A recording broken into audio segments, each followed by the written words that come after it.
G'day and welcome again to another Campfire Project discussion. And today I have with me, first of all, Jayne, who's an education and emotions practitioner and co-founder of Bungie, a platform for free emotional health support. How are you, Lisa? I'm well, thanks, Alan. Thank you so much for having me here. I'm really looking forward to it. Well, I'm looking forward to having you here as well in the conversation we're going to have.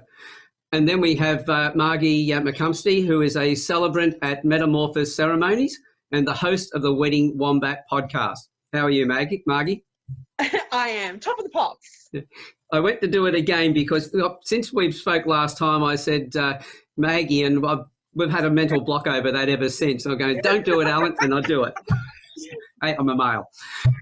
And then we have Nicole Davidson, who's a business coach for the real estate industry and author of How to Put Your Balance in Your Business. G'day, Nicole. How are you? I'm fantastic. Thank you, Alan, and also delighted to be here. Well, I've been looking forward to it because to have a women's panel as well and get your conversation, I just really enjoyed sitting down and talking to women and not just talking to men. So thank you all for coming along today. But, well, we know it, Alan, you big flat. Hey, don't let my secrets go. Okay, so we were talking with. Whenever we do a panel, the panelists always talk backwards and forwards about what we'd like to talk about. And a lot of the conversations today are going to be around the present situation. And one of the biggest areas that people are worried about is business and things like the empathy and kindness and compassion in business. What sort of things are happening there? What's the new business model going to be? Are we still going to be just focused on the money? Or are we going to be focused on being able to bring people together and do things in a different way? So that's what we're going to chat about today. So which one of you ladies would like to start us off today? I'd be happy to start us if you'd like. Excellent. So I actually think this is a great opportunity because we often look outside ourselves to try and get our business right, and we're always chasing to see the next marketing avenue or how we can sell better or how we can make our message right. And I actually think that this whole thing that's happening outside is an opportunity to come back in and actually find what feels right to us. Like, I think this is really us learning as a society to start to really align with who we really are and become so congruent with our innate wisdom and our innate sense of what really fulfills us, because we often do a lot of things because other people tell us and we're shown that we should do this and we should do that, and yet we feel uncomfortable in it, or we have this sense of overwhelm or anxiety. And I think this is the opportunity to actually, also because a lot of us are isolated, it's like, what do we really want? How do we really want to do business? How can we lead with our heart? And it's not about being totally heart-based. It's like getting the heart to lead the head rather than the other way around. But it's really coming into how can I live a purposeful life that has meaning to me, and so therefore I can give more meaning to other people. And there's still value, there's still ways of making money, but we're making a shift so that we're totally aligned with why we're doing what we're doing. And there's a power in that, there's substance. I talk about substance a lot actually, because when we live from that place, what we do has substance. Mm-hmm.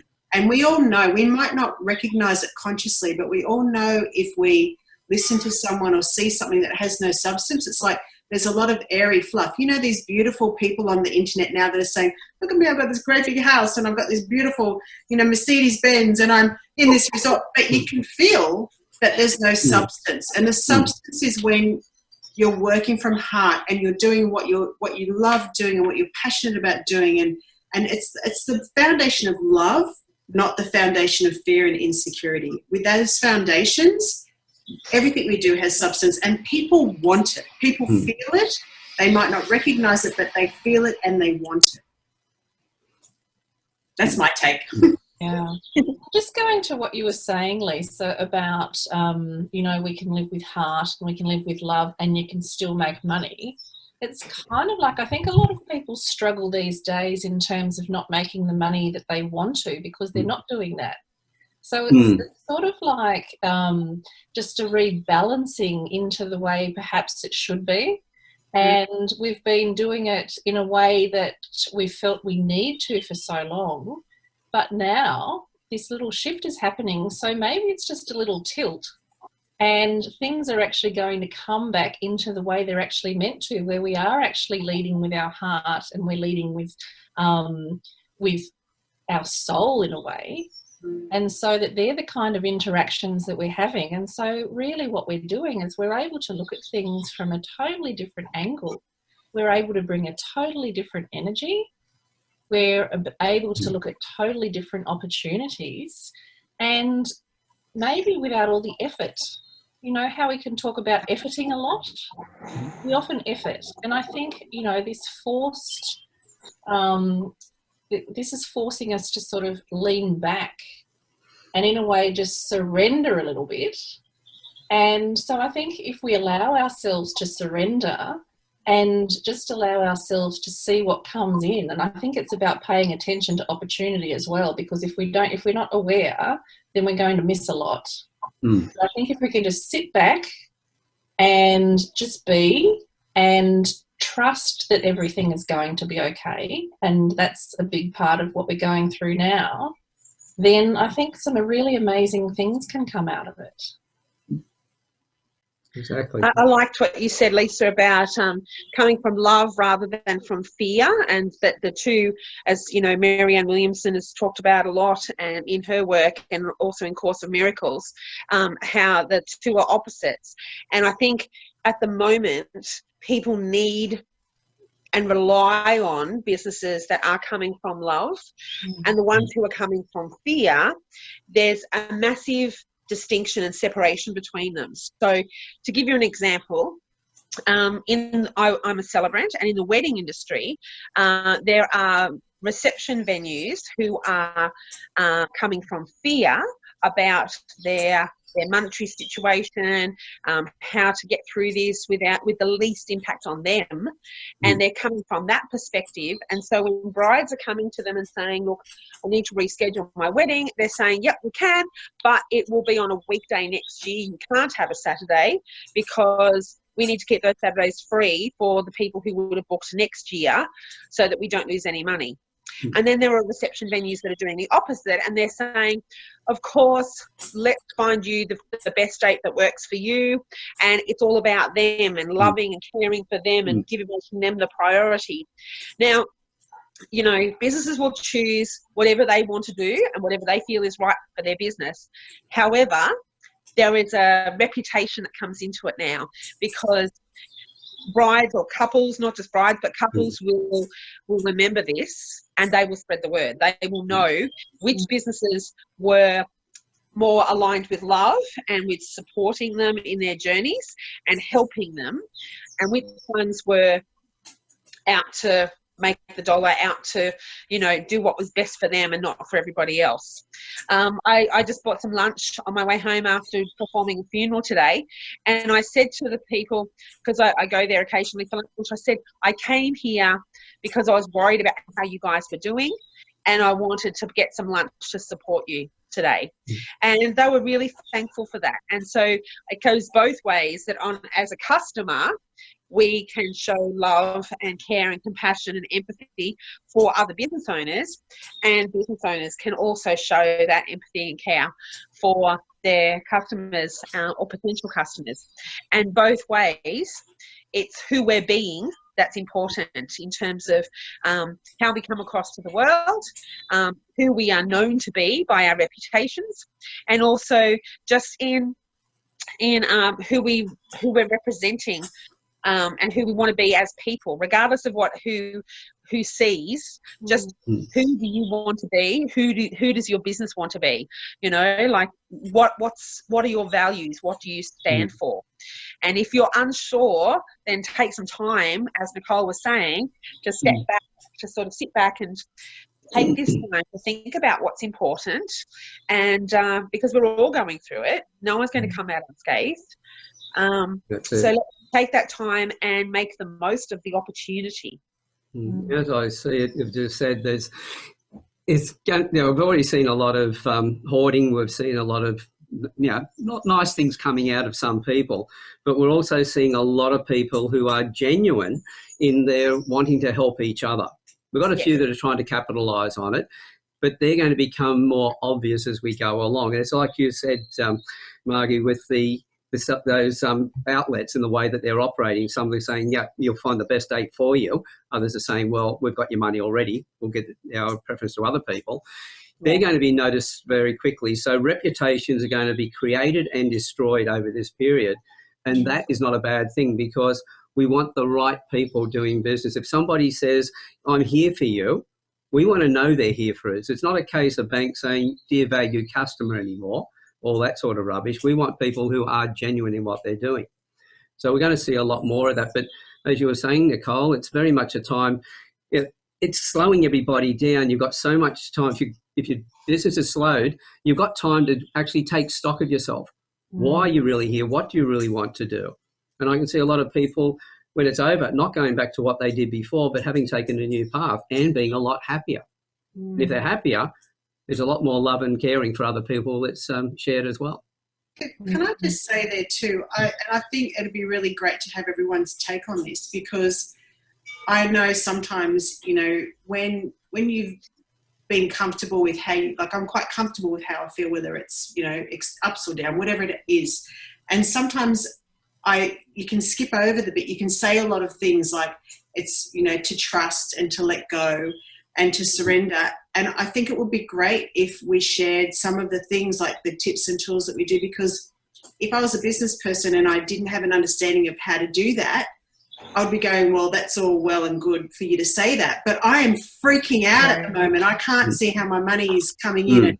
And I think for me, that because I work a lot with the emotional world, and really everything is an emotional, comes from there. If we get our emotional response right, doesn't matter what happens on the outside.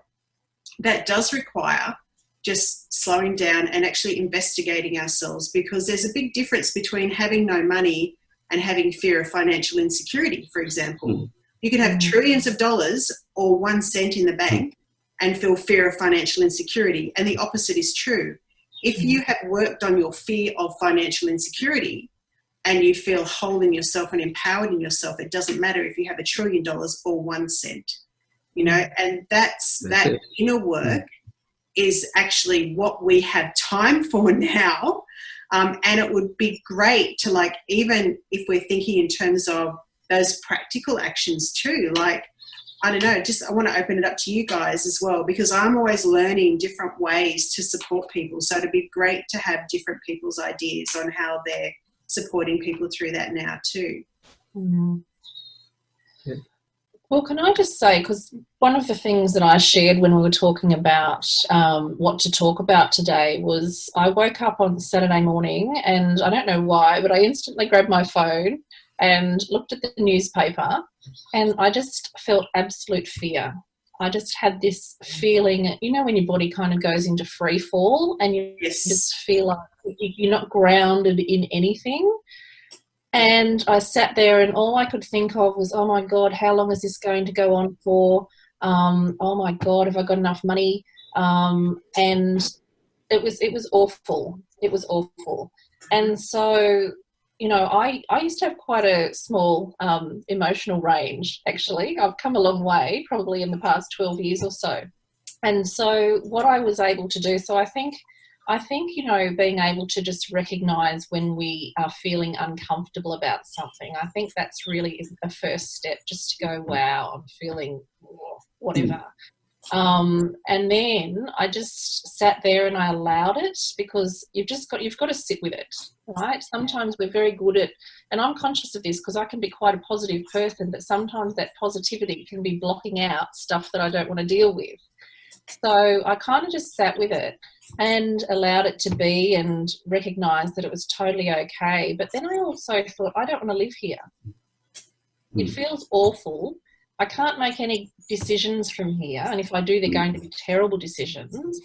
And so I just sort of thought, okay, what can I choose to focus on right now? And so I brought myself back to my home, my beautiful man, the things that I was safe. In this moment, I was safe.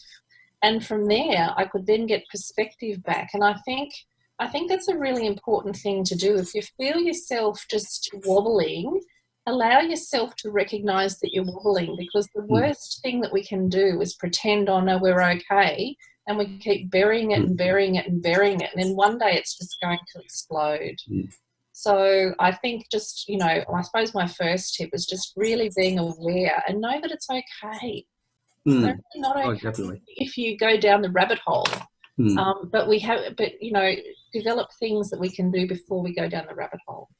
And seeing those, like what you're saying there is so pertinent, that just stopping for a minute and seeing that feeling as an opportunity to, okay, so I'm feeling this. What do I need to do? And acknowledging it. Like I always go, well, why wouldn't I feel like this? Hey, the world's going, why wouldn't I? Because I had a similar moment on Sunday night, and it just dropped into my gut, and I was just like, you know, like, this is martial law. I'm being told to stay inside, you know.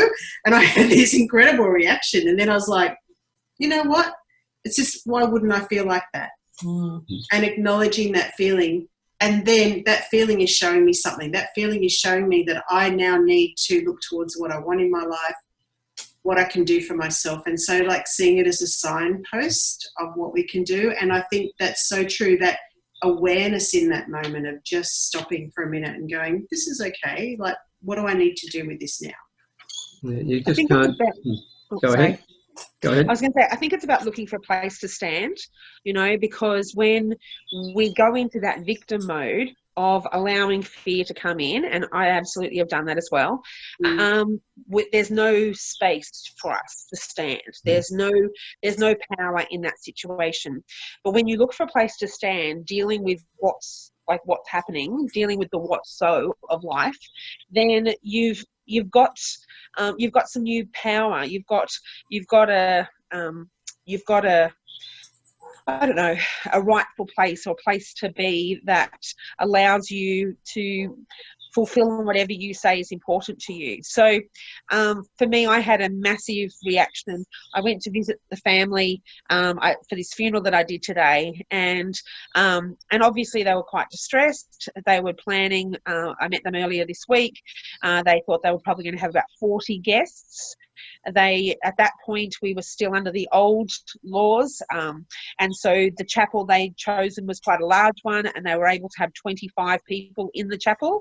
So they thought there'd probably be about 15 people standing outside, and they were okay with that.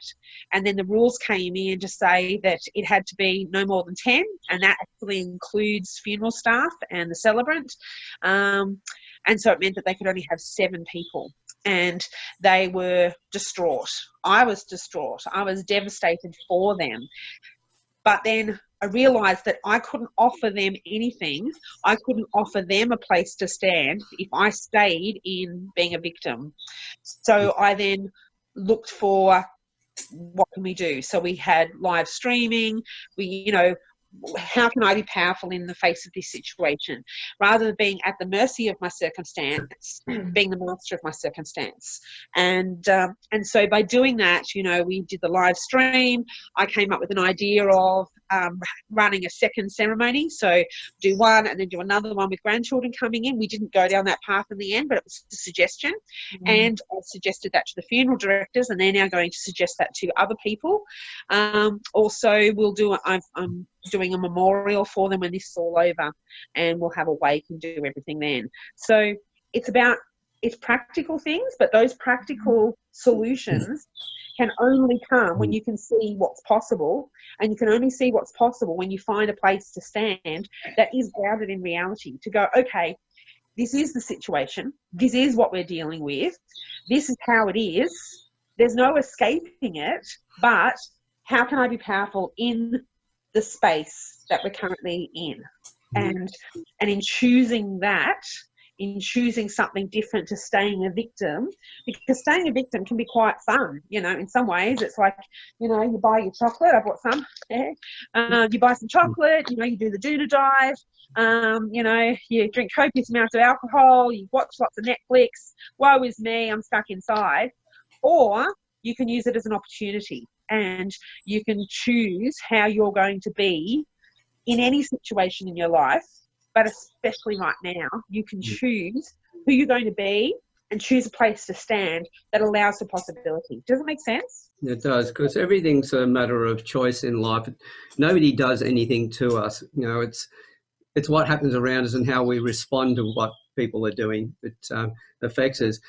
it's also realising that feeling the fear is not something to be ashamed of or anything else, because the rest of the population's feeling fear. Different to yours in their own way, but they're still feeling fear.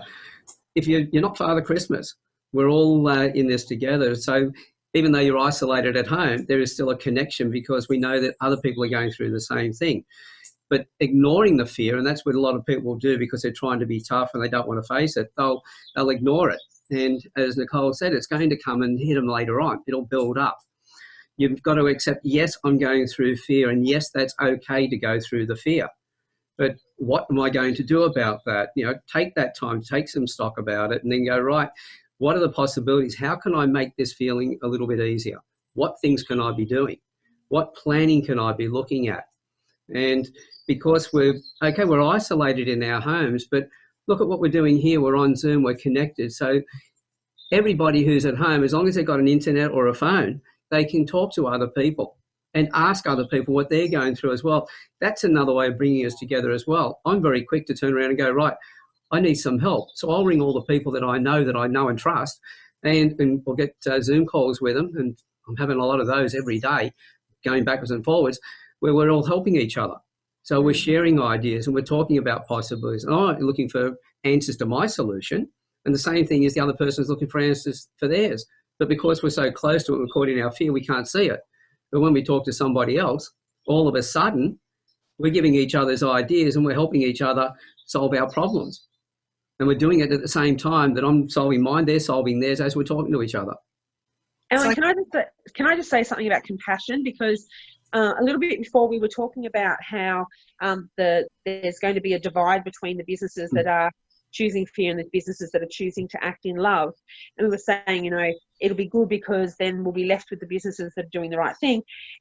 I still have compassion for those businesses that are choosing that, because they are coming from a place of fear. So there's a lot of people on Facebook laughing at people who are stockpiling and, you know, who are hoarding things, but they're coming from a place of fear as well. And they're doing it to protect their families. They're doing it because they're scared that they're not going to be okay. The survival mechanism is cut in.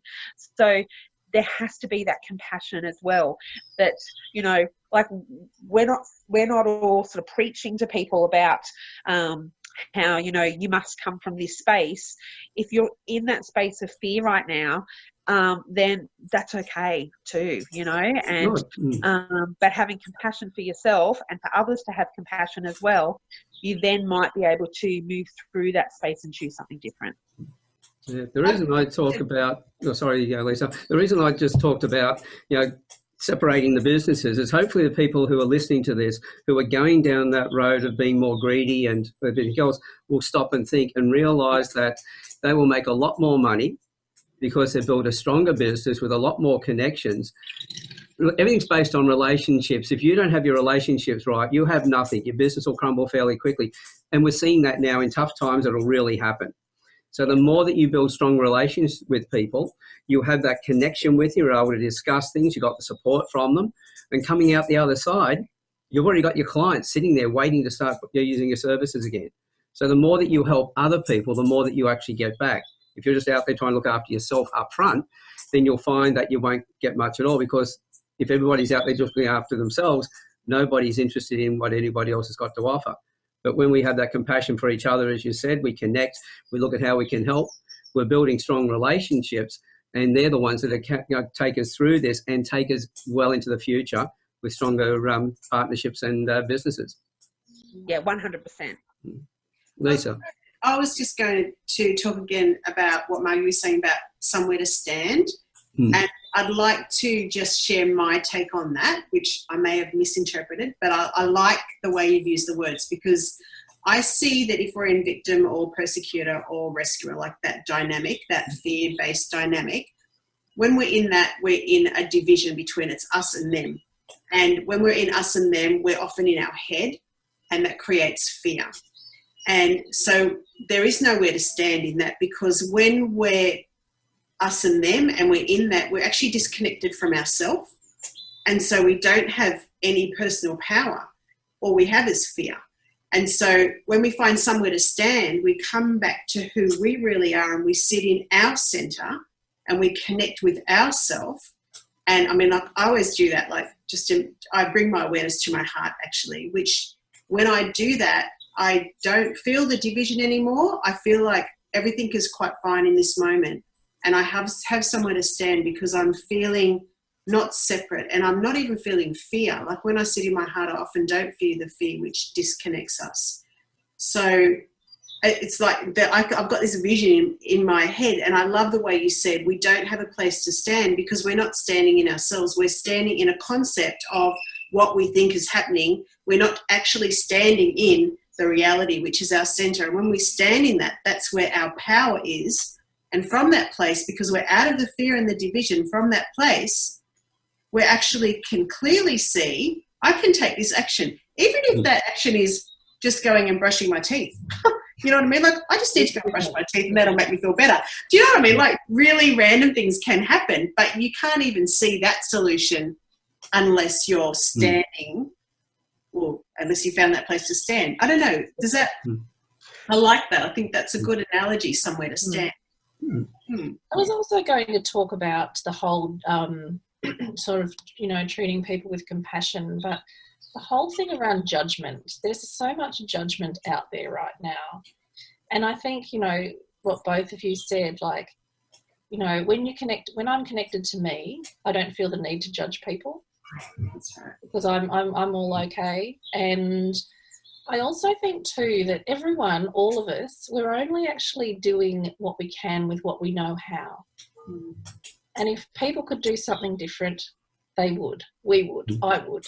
So I don't know. I just, you know, recognising that I just think if we all took responsibility for going and being with ourselves, then that would be one step towards creating an energy and creating an environment where everyone was sort of taking their own personal responsibility for what was happening for them.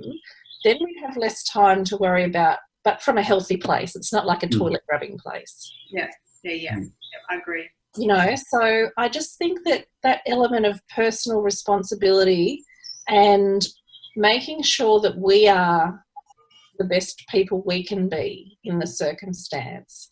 And also just going back to the idea of choice. I heard somebody say on the telly this morning, they were interviewing a politician, and the politician was talking about confusing messages. And this newsreader said, yes, but being confused is a choice. And I thought, isn't that fabulous? And I did a Facebook post on it because I just thought, you know, again, when we're sitting there walking around going, I'm so confused, I'm so confused, I'm so confused, they haven't given me clear messages, then we're also giving away our power. And so what if we were to sit there and say, well, if I wasn't confused, what would I do? And again, that might be deciding to brush my teeth right now. It might not be anything, but I'm then in a position where I can ask a better question. Okay, where might I go for information or whatever? But I think if we can take responsibility for our own understanding and coming from that place where it's going to be okay, what's my next step? And just taking little steps, then, you know, anxiety comes from worrying about a future that isn't even here yet. So true. So if we can be in the moment, that can actually then, when we do come out of this, because we are going to come out the other side. So what everyone's been saying about your brand being intact and being who you want to be, absolutely, we're all coming out of it. So what do we need to do? What are the steps we need to take so we come out of it in a way that we come out of it holding our heads high, I think. Yeah, that practice. Putting into practice the habits. Yes. They're going to keep us living in the solution. Yes. Perfect. As you said, we've got to, you know, we don't have to do anything. I'll talk about me. If I want to move forward, then I believe I have to look at things differently. I have to feel that, okay, if I'm feeling a certain way, why am I feeling that way? What's the logic behind that as well? You know, if there's, what is the worst thing that could happen? What's the best thing that could happen? What would I like would happen? And get all the facts from there and make decisions, and then look at, well, who do I choose to listen to? And I've heard some of the media talking to the politicians, and they've asked a question knowing what I've just heard what the politician said, and they've asked a question because they're looking for a different answer. And I've gone, right, should I be listening to those people? No, find the ones that have the expertise behind. If I'm listening to something about medical side of things, I want to go to who are some of those larger organisations that's their job. Instead of a YouTube video where you've got some guy wearing a smock and giving their view. We don't even know who that person is. There's no credentials or anything else, but they're wearing a gown. You know, it could be anybody. So I know I need to be very decisive about who I choose to listen to, and then take that information and make decisions. Also look at it and go, right, well, if I was I've spoken to a lot of people who are providing courses around emotional intelligence, and they're saying that all these people are pulling back from doing them now because they're worried about the future. Well, like the skills to be able to communicate with people, if you're going to take your business forward, you need those. If you end up being the person who you end up losing your job, you're going to be on one of those queues that we've seen at Centrelink looking for a job. Well, if you don't have those skills to stand out, you're just part of the crowd. So everybody needs those skills regardless of what you do. So I look at things like that and I go, okay, what are the alternatives? Where could things go? And try and make it a logical choice. Deal with my emotions, but then not make an emotional choice on that. Use a logical choice when I'm working out what's the best thing to do. So how do you deal with your emotions? What's one of the things that you do, Alan, that, like from a male perspective, say you feel fear or insecurity or concern or overwhelm, what would be one or two things that you do like in that moment to... Well, first of all is to slow down. And so that might be make a cup of coffee, first of all, and sit down with that. But it's, I've got a couple of friends who have, always said to me when I was younger, you got to breathe, you got to breathe. And I thought, well, that's a clever idea. Maybe I'll do that. So taking a little bit of time, stopping and thinking and just slowing the mind down. It might be a meditation. But in that process, in slowing the mind down, because then I can start to see it, because if things are moving really fast. If you're in a train and you're going down the track really fast, things are going past, it's just a blur. But if you turn around and face the other way in the seat and you watch the things go as they go in that way, you can see a lot more. So I thought, right, I've got to change the way in which I look at things. If this is giving me confusion, it's causing me angst and I'm getting all wound up, then I've got to change where I'm sitting. And sometimes I just go from one room to another room, or if I'm looking at through the room one way, I'll physically sit up and turn the other way. It just changes my state. Anything that interrupts the pattern is causing me to go spiraling further down the wrong way. And that might just be, in some cases, I got some friends who, we just talk rubbish when we get together. And as soon as I get on the phone with them, we're talking rubbish and we're laughing and everything else. I've changed my emotional state. It's a pattern interrupt. And then I'll go back and go, okay, I'll get off the phone from them, or I might even ask them, go, okay, seriously now, this is what I've been feeling. What have you guys been going through? And I get their feedback. But then I go and sit and make my choice. As you said, Nicole, it's all about each of us taking responsibility for ourselves. But we've been taught all these years, as a child, you don't take personal responsibility. It's always somebody else. We're always pointing with one finger, but we forget when we point like that, there's three fingers pointing back at where we need to be looking. It always comes back to us. So true. Yeah, I like that. I like those things. It's definitely, that's what I've been doing. I've actually been just sitting a lot more and looking out the window and just stopping, because I think that emotional awareness and then just owning that, I think that's really the first place for us to go, because it's very hard to make any sort of decision. And what you said about physically moving, I also notice that as well. So if I physically get up and I go for a walk or that sort of stuff,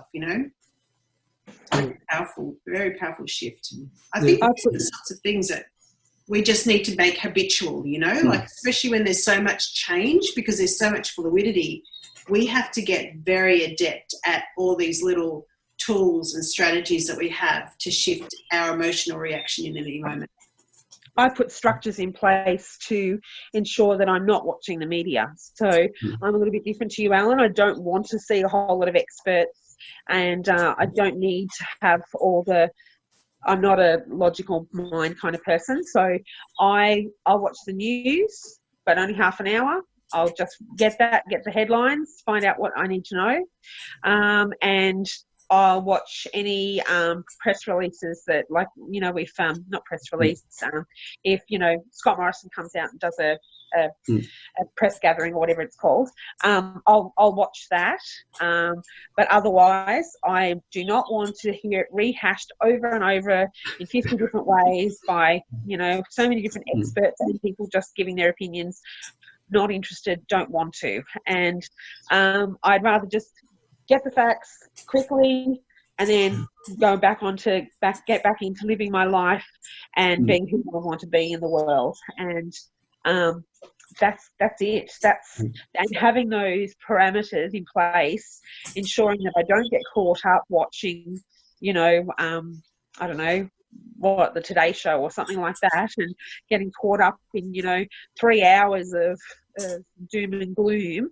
That keeps me sort of emotionally responsible, I guess.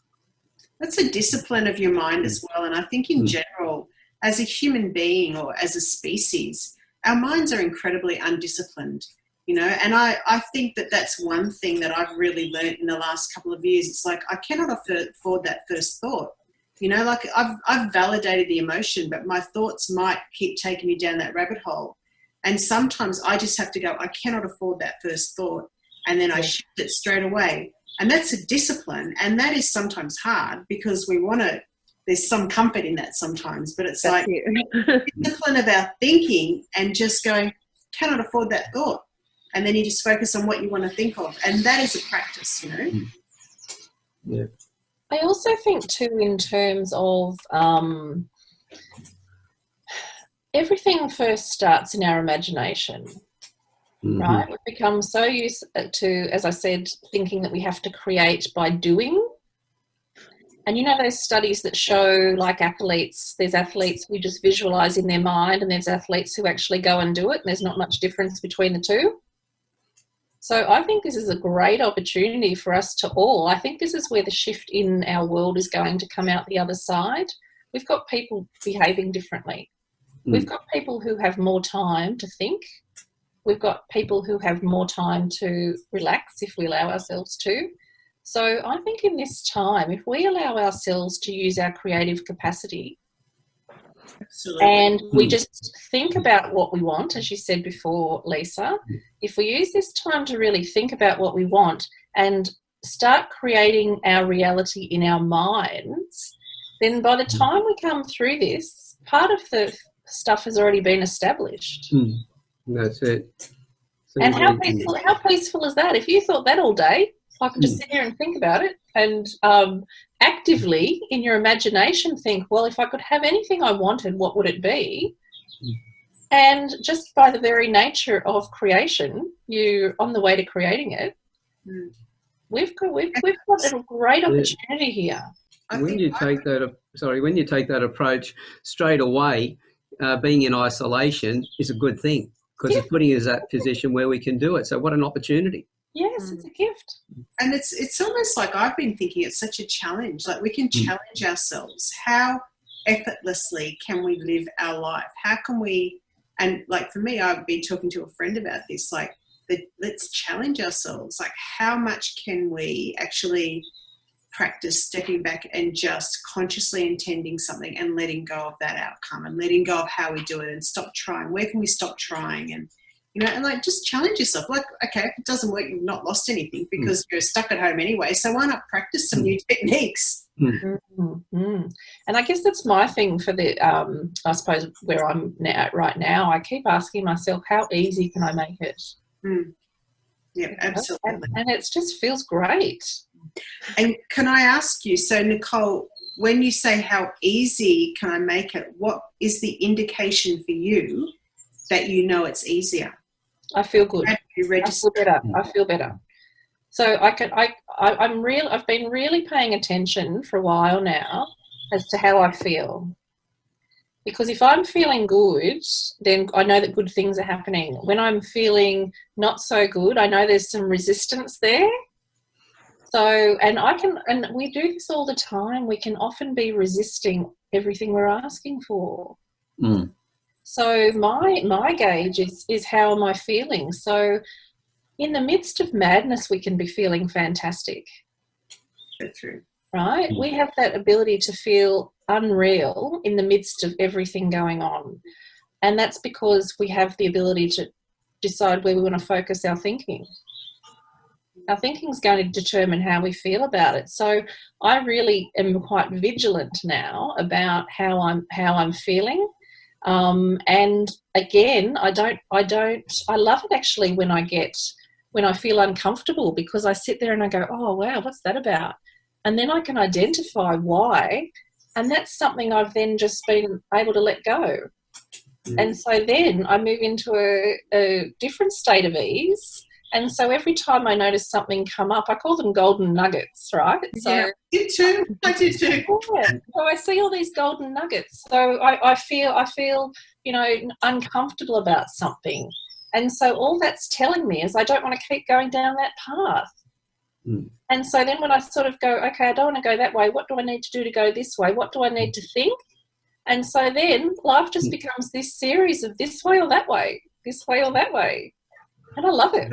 I had a similar thing like a couple of weeks ago. I realised there was this, I wasn't feeling quite right. And I was thinking, what's going on? And I realised that there was a conflict between my subconscious and my conscious mind. So I was aligned, I thought, and I was going forward, but there was a part of me that was actually going wayward. And in that moment, there was conflict, which I registered as a feeling. And for me to label it as an inner conflict and then go, okay, what's that bit that's going wayward? And I went and followed that. I went out there and went, oh, that's what that's about. And I actually healed that and acknowledged it. And then I integrated it with me. And it was almost like there was more power that enabled me to move forward. And so similar process to you. And I think that for me, like me working out these little things that help me, but it all starts with what I'm feeling, because that's the only way I know if there's a conflict between my conscious mind and my subconscious programming and conditioning. Oh, beautiful. Yes, absolutely. Yeah. And then you get to make a decision. Yeah. That's it. You get to make a choice. You know? You're making a choice from a sounder place. You haven't got all that busyness going on and that confusion and worry about, am I doing the right thing? You're more in tune with it. It's, if you've got bad thoughts, you can't change the bad thoughts. And I just say, well, acknowledge how you're feeling. And then go, once you've got that, as you've been saying there, Lisa, you've acknowledged that. And then you go and Nicole, you then said, well, where do I want to go? Well, if I don't like feeling that way, what are feelings I'd prefer to have? And once you start getting into those feelings and you use all your senses in feeling it, taste, who you've been with and all the other things that are happening, all of a sudden your thoughts are aligned to that because you can't think of bad things while you're trying to feel good. So they're always going to be the same. When you're singing either. Singing is a great way. Have you noticed it's hard to sing and to have a repetitive negative thought pattern? Like, sorry, that's one of my thoughts. Well, when it comes to singing, this is where it's probably good that I'm being isolated, because many, many years ago, my boys were younger, and I had one of the girlfriends staying over and her daughter and everything else. I was in the shower. When I came out, everyone's standing in their doorways going like this and going, I've been singing in the shower. So I've been banned ever since from singing around the kids. Clears rooms faster than if I was coughing. Just also a comment on, good and bad. Like, I love this saying, this is bad, and it isn't. Compared to what? We don't know. And to whose value? So it's like, what's the thing about the I don't know, there's I'm going to try and remember the story, but it was like, okay, there's a farmer in Vietnam and, his son falls off a horse and breaks his leg, and everyone goes, oh, that's so bad. And he goes, unless it isn't. And then the next day the army come round and want to take his son to go off to war, and they can't because he broke his leg. And everyone goes, that's so good. And he goes, well, is it? So we don't know. And so if we can stop trying to control everything, and we don't know sometimes what a bigger purpose is for things. And Look at the weather, and people always use good and bad in terms of the weather. Oh, isn't it a good day? And oh, isn't the weather terrible? Isn't the rain bad? Isn't it good that it's raining? It just is. The weather is the way the weather is because that's the way the weather is. And the situation we're in right now is the situation we're in right now because that's the situation we're in right now. There's no good or bad. It just is what it is, and we can deal with reality when we, that gives us a place to stand. Because everything just comes back to that choice again. It's neither good or bad. It's like in personality traits, every trait's got an upside, every trait's got a downside. It's knowing both sides and then knowing how to set your environment up so it's fine. Because, if it's raining, well, if you're on a farm that's been, it's been a drought, that's beautiful. In a city, you're whinging about the rain. So the rain is not the issue. It's the meaning we put on it, which all comes back to what's going on inside us. Yeah, so if one person is loving it at the moment, and the other person's hating it, it's like people say, people don't like somebody. I go, well, if somebody might like me and somebody else doesn't like me, who's right? They're both right in their own world, but I'm just who I am. And so it's one of the reasons why I don't bother about changing. The thing was to be the best version of me for me that I could realise was the best. Those that would like it will like it. Those that don't like it will go away. And that's great because it leaves the space open for more people who do like it. So I got rid of looked at the good and bad and went, no, don't need to have that. It's a choice. This is a great discussion, I've just got to say. Like, it's so cool. This is what I've loved about it. It's what I love about the Campfire Project. All you guys, all the others that come on, it doesn't matter what connection or group we have, what the selection of people are, because, well, the universe provides that. You all jump on and try and grab a spot. The ones that grab the spot can come on together. Every panel discussion has been fantastic. Because it's got people who are thinking about moving forward, the people with compassion. You're coming... The Campfire Project brought all the people in with the right mindset or the same similar mindsets. Different views, which is great, but we're treating each other with respect in those conversations. So we're learning how to connect with each other in a better way. In a way, well, we can't use good and bad and all that sort of stuff. So in a way that I really like seeing. Yeah, there you go. And since we're talking about business today, can I also talk about, raise the idea of money? Because I think too, in this environment, and I've sort of, obviously working with clients and, I've got a business as well. And I think, in this time of uncertainty, and I was talking to somebody yesterday and they thought, oh, look, I don't want to be seen as an ambulance chaser. And so I think we're all really conscious of being kind and compassionate and whatever. But I also think, too, life goes on. And I think, too, that we need to really be mindful that things can just look different. And again, we can adapt to that and coming from that place of kindness and compassion and whatever. But I think it's a really good opportunity for us all to be looking at our relationship with money, our relationship with security, but also recognising that, we also do all have things that can take people and move them forward and help them. So, I think from a business perspective, I think the next couple of weeks as things are kind of just constantly shifting, but then I think there'll be a time where people are getting into their new normal. And I think it's really important that we all just keep doing what we do because that is important. And that's exactly about coming out the other side, but it's also about helping people move through what they're doing in the moment. So, I think that's sort of what that's. Can I ask you all a question? This is a yes or no answer. And this question also goes out to everybody else who's watching this, who provides a service, or runs a business or whatever. Do you provide a service that helps other people? Yeah. Is it of a value to other people? Yes. Yes. Then where it comes to worrying about whether the ambulance chasing and all that thing, my comment to you would be, if you provide a service that helps other people, and especially in this time of need and everything else, you have an obligation to go out and provide that service to people. And in doing that, you need to get paid, but otherwise you can't continue doing that and doing it, helping other people. It's not about being greedy. It's about looking after yourself, respecting yourself. It's like, you know, the gas or the air mask, the air mask falls down from the ceiling in a plane. You put it on yourself before you put it on the other person. You have to look after yourself. But if you have a service that you're really giving a great benefit to people, you don't have a right not to go and help them and put that forward. And of course, you need to get paid so you can continue doing it. Whether you discount your fees or you have barter structures or whatever, if you're good at what you do, you have an obligation to get out there and do it. Don't worry about, because there will be a lot of people out there who they're not really good at what they do, but they're out there, they're really pushing it, they're doing the big sales pitch and everything else. But as I said, after you start watching the people, you start to pick up who they are and who the people are who are genuine. And the genuine people with a great service, you have a moral obligation to get out there and help people with the service you provide, and of course you get paid for doing that.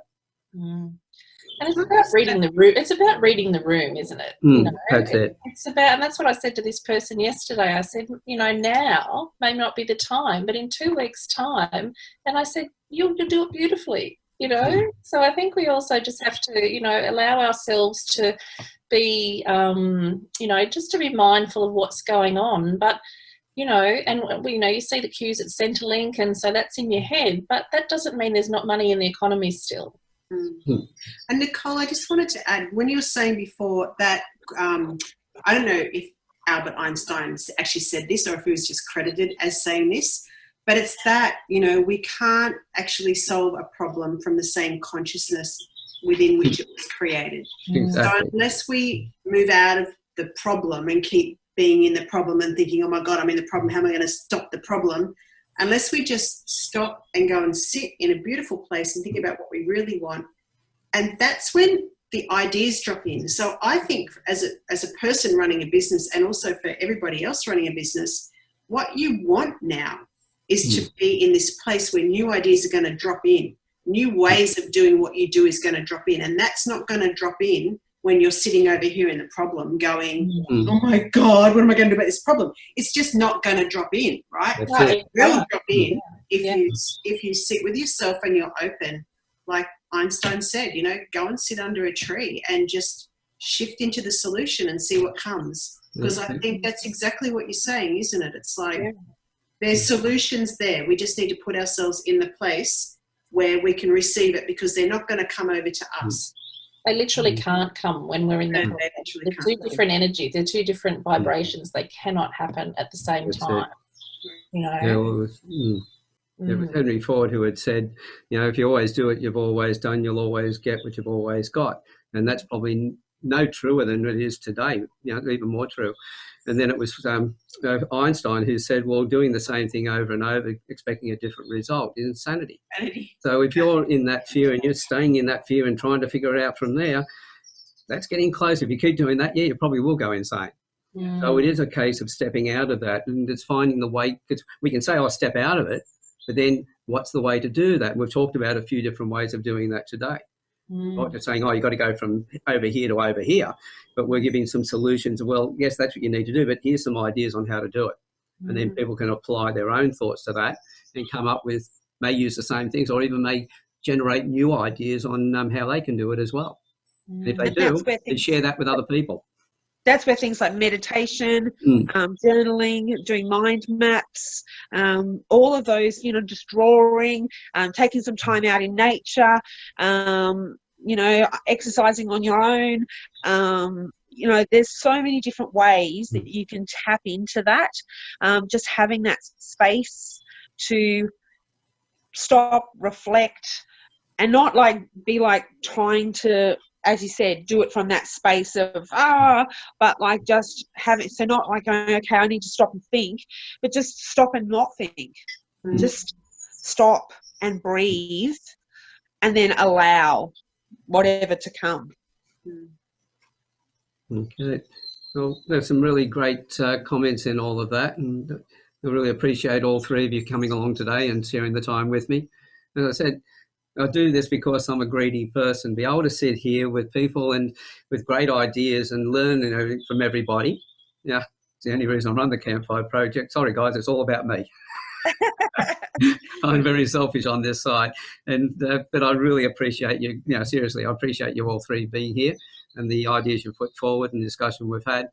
And just wanted to say thanks again to Lisa, to Nicole, and to Margie. Thank you very much, and to everybody else who's been listening in today. Hope you got a lot out of it. And again, you know how to get in touch with these three lovely ladies. If you have questions or you want to talk further, please get in touch with them, because we're all here to help. That's what the whole thing's about. So again, thanks. Thank you. Big love to you all. And we'll see you all later on. Bye for now. Bye.